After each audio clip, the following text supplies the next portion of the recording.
Congress party ఎన్నికల సమయంలో 6 గ్యారెంటీల హామీ ఇచ్చింది. దాన్ని 100 రోజుల్లో పూర్తి చేస్తామని చెప్పి హామీ ఇచ్చారు వాళ్ళు. మళ్ళీ ఎన్నికలకు కూడా అని చెప్పి ఈ సాకు ఆ సాకు చెప్పకుండా ఈ 6 గ్యారెంటీలను 100 రోజుల లోపల పూర్తి చేసి తెలంగాణ రాష్ట్రంలో పేద ప్రజలను ఆదుకోవాల్సిన బాధ్యత కాంగ్రెస్ పార్టీ ప్రభుత్వం మీద ఉంది. గతంలో బీఆర్ఎస్ పార్టీ చేసిన విధంగా కాకుండా కేవలం బీఆర్ఎస్ పార్టీ కార్యకర్తలకే సంక్షేమ పథకాలు, బీఆర్ఎస్ పార్టీ కార్యకర్తలకే దరఖాస్తులు, దాని ద్వారా ఏ విధంగా కమిషన్లు దుబ్బిపోయారో అందరికీ తెలిసిందే.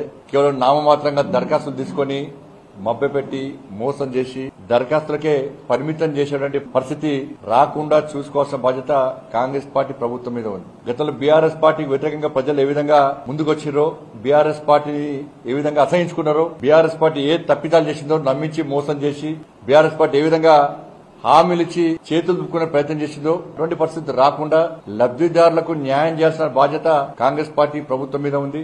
28 నుంచి దరఖాస్తులు తీసుకుంటున్నారు. ఇది రాజకీయాలకు అతీతంగా ఈ కార్యక్రమాన్ని నిర్వహించాల్సిన అవసరం ఉంది. దీనిలో ప్రజాప్రతినిధులు ఇన్వాల్వ్ చేయాలి, అన్ని సంఘాలు ఇన్వాల్వ్ చేయాలి, అన్ని పార్టీల నాయకులకు అవకాశం ఇవ్వాలి, లబ్దిదారులకు ఎవరు సహకరించడానికి ముందుకొచ్చినా వాళ్ళకు అవకాశం ఇవ్వాలి. నేను కూడా భారతీయ జనతా పార్టీ కార్యకర్తలకు అప్పీల్ చేస్తా ఉన్నా. ఈ నెల 27 నుంచి కాంగ్రెస్ పార్టీ 6 స్కీమ్ల విషయంలో అయితే దరఖాస్తులు తీసుకుని జనవరి 6 వరకు తీసుకునే ప్రయత్నం చేస్తుందో దానిలో భారతీయ జనతా పార్టీ కార్యకర్తలందరూ కూడా లబ్దిదారులను కలవడము, వారి ద్వారా దరఖాస్తులను అధికారులకు ఇప్పించే ప్రయత్నం చేయడము, ఇది ప్రజాధనం. కాబట్టి ప్రజలకు ఉపయోగపడాల్సిన బాధ్యత అందరి మీద ఉంది, ఉపయోగపడాల్సిందే.